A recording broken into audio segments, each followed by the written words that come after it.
Breaking news stories often begin with shocking revelations, but tonight's report from St. Mary's Hospital in Chicago may be the most haunting one yet. What began as a simple medical case has unfolded into a tale of deception, compassion, and the quiet power of human connection. The story centers around a billionaire patient named Ethan Ward, a man whose name has long echoed in the corridors of power, innovation, and wealth. Ward, the founder of Ward Biotech, was once hailed as a visionary entrepreneur who changed the face of medicine. But after a mysterious car accident left him in what appeared to be a deep coma, the world assumed his empire was leaderless and his life was hanging by a thread. What no one knew, however, was that Ethan Ward was very much awake. According to inside sources at St. Mary's Hospital, Ward's accident was not entirely accidental. Reports indicate that moments before his crash, he had been in a heated dispute with his half-brother over control of the company.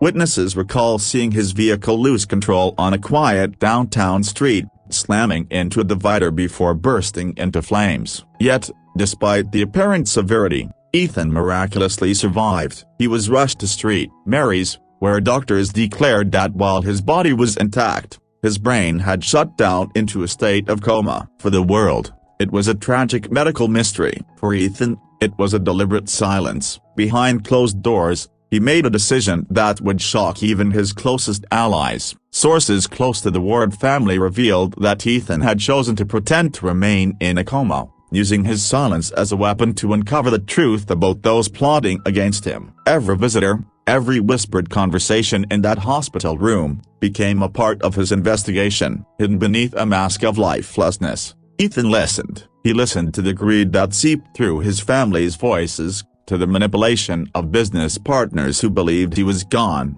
and to the callous indifference of those he once trusted with everything. But amid the layers of betrayal, one voice stood out as soft, kind, and utterly sincere. It was the voice of nurse Anna Monroe. Anna was not a woman who sought attention. At 26, she was known among her peers for her humility and compassion. While others chased promotions or clocked hours mechanically, she treated her patients like people, not cases. When she was assigned to Ethan Ward's private care, it was said that she hesitated for a moment, and not because she feared the responsibility, but because she understood the weight of caring for someone who might never wake. On her first night, she reportedly walked into the quiet, dimly lit suite where Ethan lay surrounded by humming machines and sterile silence. She spoke to him as if he could hear, unaware that he truly could. "Good evening, Mr. Ward," she whispered, her tone gentle but firm. "Looks like it's just you and me tonight." Witnesses who later reviewed patient logs confirmed that Anna spoke to him every night. She told him about her long shifts,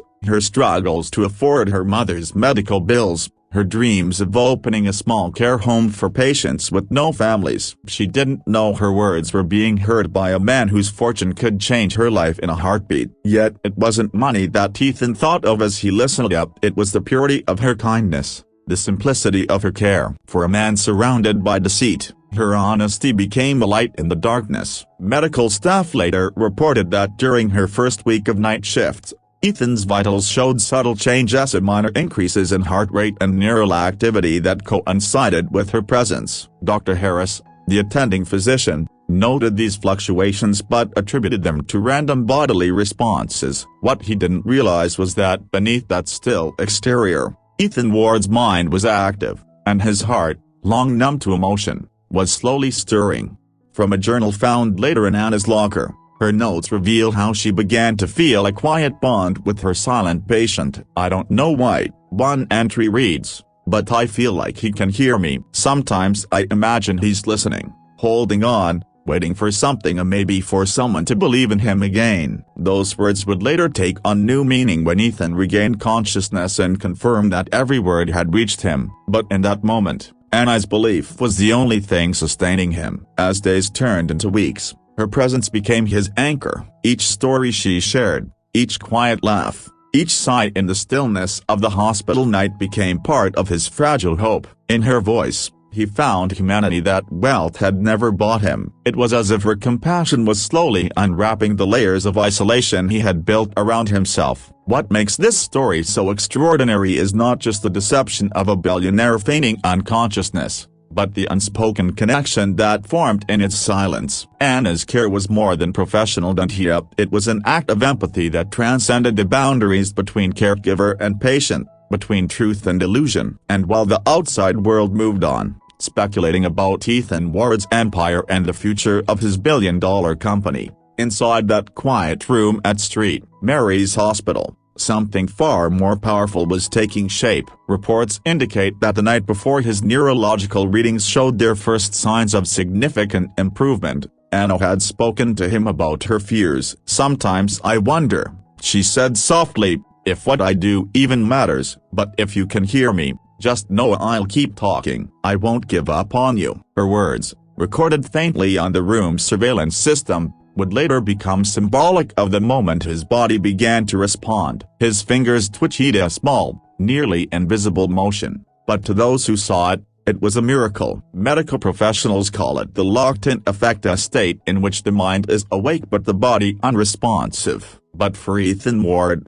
it was a test of faith, a reminder that control and intelligence could not replace the raw power of human connection. The billionaire who once commanded industries now depended on the voice of a single nurse to keep him tethered to life. As this story began to circulate through hospital staff, whispers spread quickly. "He moved," one nurse said. "His heart rate changed when she talked to him," another claimed. While no official statement was released at the time, an insider close to the hospital later confirmed that the changes were real and consistent. It was as though Ethan Ward had chosen to respond not to science, not to medicine, but to compassion itself. Now, as new details continue to emerge, journalists and psychologists alike are calling this a profound case study in human consciousness, empathy, and willpower. Could emotional connection truly reach a patient in a comatose state? Could love, in its purest form, awaken a man lost in silence? While the medical community debates the science, one fact remains indisputable: the night nurse who refused to stop talking to her patient gave him something no treatment could hope. And deep within the sterile halls of St. Mary's Hospital, amid the quiet hum of machines, Ethan Ward, the man the world had given up on, began to wake, not because of wealth, technology, or science, but because one kind soul refused to let him feel forgotten. That is where this story begins: a billionaire in silence, a nurse with nothing but compassion, and a connection that would soon change both their lives forever. In the weeks following the first subtle movements recorded from Ethan Ward's body, St. Mary's Hospital became a place of quiet anticipation. Though the medical team maintained its professional calm, whispers filled the hallways. Some called it coincidence, others called it recovery, but nurse Anna Monroe simply called it hope. For her, the faint twitch of Ethan's hand was more than a neurological signal. It was proof that somewhere deep within that still, silent body, a man was fighting to come back. What she didn't realize, however, was that Ethan was not just fighting to return to life, but also to confront the truth he had chosen to face from behind closed eyes.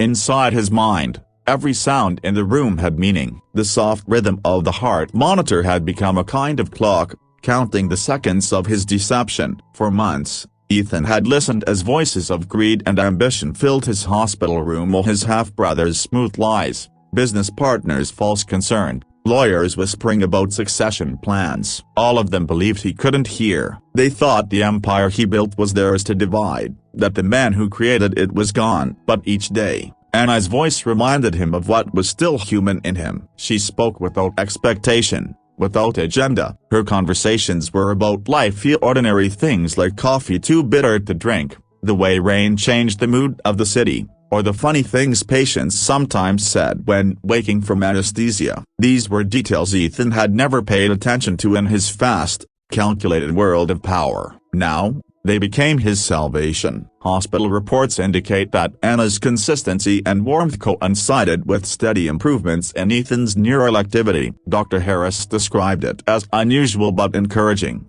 noting that Ethan's brain scans began showing more frequent patterns of conscious response. Yet, beyond the science, something more profound was taking place: a transformation not just in the patient, but in the nurse who cared for him. Anna had spent years hiding her exhaustion behind a professional smile. Her mother's medical bills had drained her savings, and her dream of opening a small care home for abandoned patients felt increasingly distant. But tending to Ethan, even without knowing his secret awareness, reignited her belief that kindness still mattered. In caring for him, she found herself healing too. Her journal entries during this time, later obtained by reporters, reflect the emotional depth of her connection with him. "I talk to him because I need to," one entry reads. "When I tell him my fears, it feels like he listens. Sometimes I imagine he would tell me it's going to be okay." Her words, simple yet sincere, reveal how a bond can grow even without dialogue.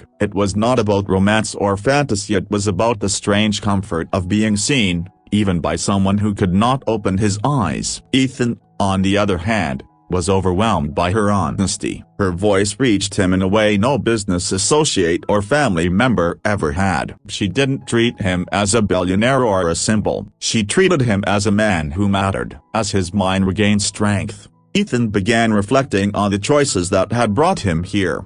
Before the accident, he had lived at a pace that left no room for connection. Every decision was about control, every relationship a transaction. Even his success had become a shield, protecting him from vulnerability. But now, stripped of speech and movement, his world depended entirely on a woman who asked for nothing in return. It humbled him in ways he could never have imagined. The more she spoke, the more he wanted to respond, to tell her that her words were not vanishing into emptiness, that her kindness was reaching a place in him untouched by years of ambition.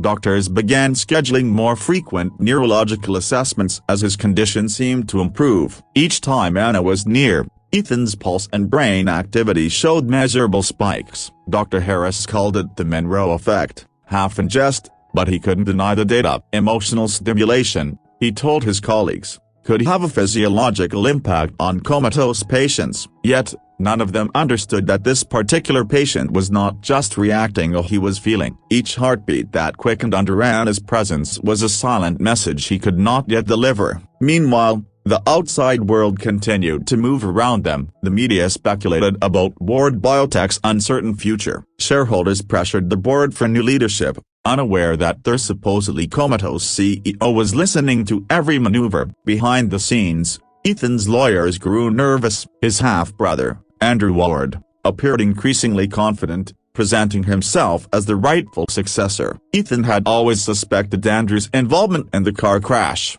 and his suspicions only deepened as he heard his brother's cold tone during visits. "We'll take good care of things while you're gone, Ethan," Andrew once muttered, thinking his words would vanish into nothingness. They didn't. Ethan remembered every syllable. Still, amid all this deceit, Anna's presence cut through like sunlight through fog. One evening, her shift extended longer than usual. Exhausted, she sat by his bedside and confessed something deeply personal. She spoke about losing faith not in medicine, but in people. "Sometimes," she said softly, "I think everyone forgets what care really means. It's not about fixing bodies. It's about making someone feel seen, even when they can't respond." Her voice trembled slightly as she added, "If you can hear me, Mr. Ward, I just want you to know that I believe you're still in there." For Ethan, those words were like a lifeline. He had built empires on logic and evidence, yet here he was, sustained by nothing more than belief. That night,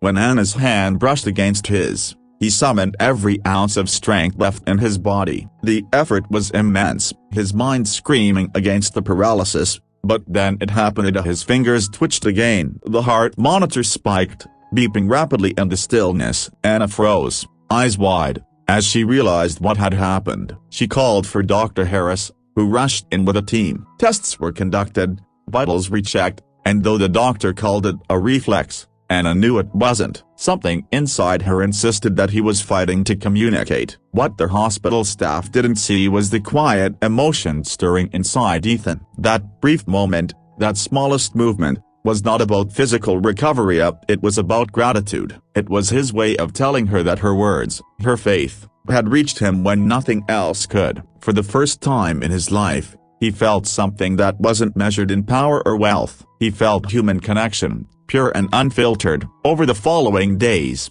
Anna became even more devoted to his care. She introduced small touches into his routine: fresh flowers near the window, gentle music playing at night, soft stories read aloud from her favorite books. She even told him jokes, laughing quietly at her own humor. Each moment built upon the invisible bond they shared. Other nurses teased her for talking to a patient who couldn't respond, but she didn't care. "He needs someone to believe in him," she would say simply. None of them understood how right she was. Ethan's mental strength grew with each passing day. He began testing his physical limits in small, hidden ways, moving a finger, adjusting his breathing, focusing on sounds. Every motion was an act of will, driven not by revenge anymore, but by connection. The man who had entered that hospital consumed by suspicion and anger was slowly transforming into someone who understood the value of empathy. Anna's compassion had done what medicine could not. It had awakened his soul. Medical experts might later call it the psychological phenomenon,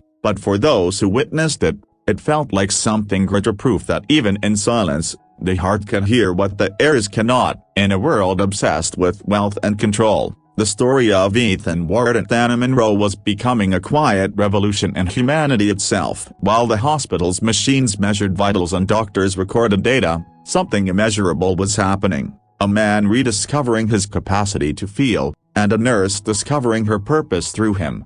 In the sterile, white walls of St. Mary's, amid the hum of technology and the weight of wealth's illusion, two souls had found a kind of truth that neither science nor fortune could ever explain. It was the truth that compassion could awaken what even power could know to a human heart.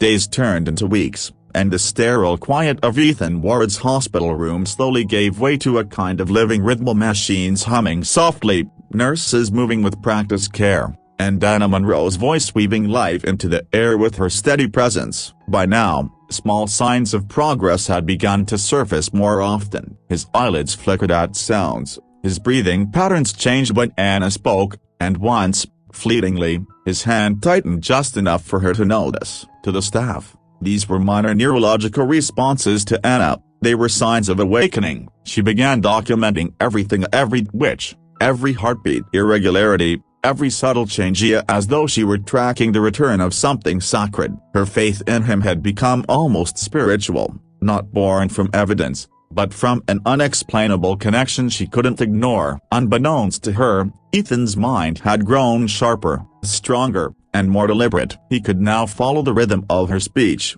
piece together meaning from conversations in the room, and even form silent responses within himself. For the first time, he could think clearly again. And what he thought about most wasn't the empire he'd left behind, or the betrayal waiting to surface. It was her. The nurse who had seen worth in an emotionless man, who spoke to him as if he were more than a body sustained by machines. In her words, he found something that power had never given him, gentleness. Yet, even as he gathered strength, the storm outside the hospital walls intensified. Andrew Ward had nearly succeeded in consolidating control of Ward Biotech. The board, weary of uncertainty, had begun discussing the transfer of all executive authority to him. Lawyers met in quiet rooms, drawing up documents that would ensure Ethan's holdings were gradually reabsorbed under family care. Every day his name appeared in headline as a billionaire innovator in Coma. Ward Biotech faces leadership crisis, family awaits miraculous recovery. To the public, Ethan Ward had become an image, a powerful man rendered helpless, his empire slipping into other hands. But in the quiet of his hospital room, the truth was more human. He wasn't helpless, he was waiting, watching, listening. Anna began noticing the increasing number of business suits visiting Ethan's room. Unlike her usual colleagues, these men and women carried the air of entitlement, checking their watches, whispering behind clipboards, and treating Ethan as an object of transaction. They spoke of him in financial terms: assets, liabilities, public relations, value. Each time she overheard them, her stomach tightened. She couldn't explain why, but the idea of these strangers speaking of him so coldly angered her deeply. She wasn't sure when her care had become personal, but it had. She had started to see him not as a patient, but as a person she needed to protect. Ethan, listening through the thin veil of unconsciousness,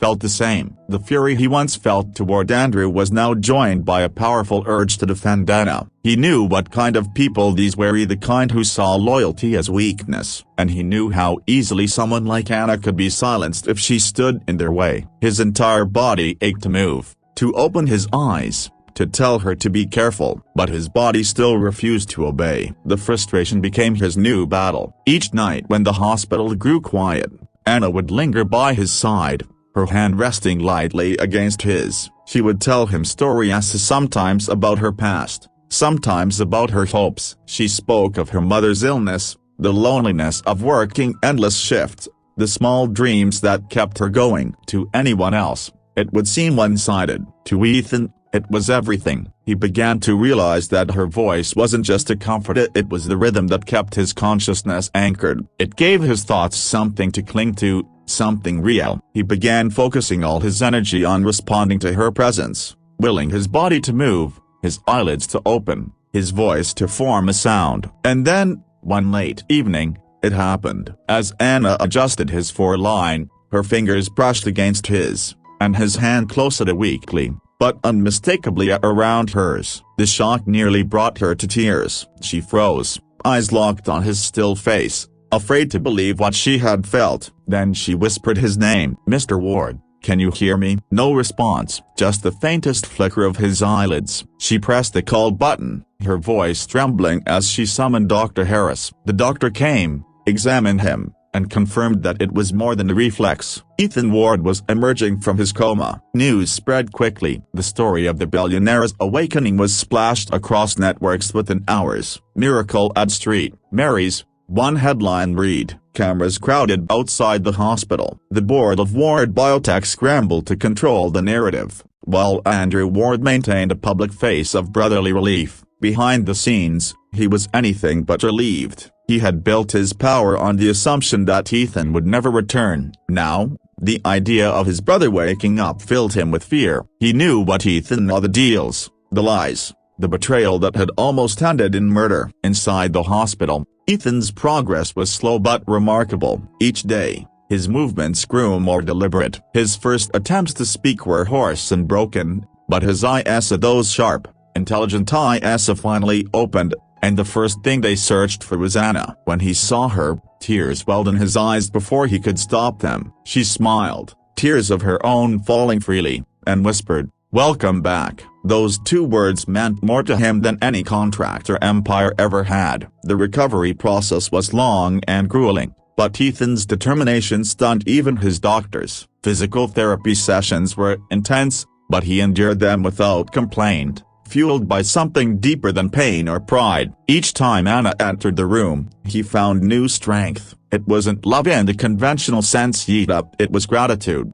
admiration, and a profound sense of connection. She had seen him at his weakest and had given him the will to return. Meanwhile, the world outside waited for his statement. The day came when he finally faced the press, his body still thin from recovery but his presence commanding as ever. Cameras flashed, reporters shouted, and the world saw a man reborn. His voice was calm, deliberate. He spoke little about his accident, even less about his brother, but his words carried a quiet warning. Sometimes, life gives us silence to hear what we were too busy to listen to before. It was a line that later made headlines, analyzed by business magazines and quoted endlessly, but only Anna knew its true meaning. Ethan soon returned to his company, not with vengeance, but with clarity. The man who once ruled through fear now led through vision. He exposed the corruption quietly, dismantled Andrew's schemes methodically, and rebuilt Ward Biotech into something more humane. When the investigation revealed the truth about the crash that Andrew had indeed orchestrated,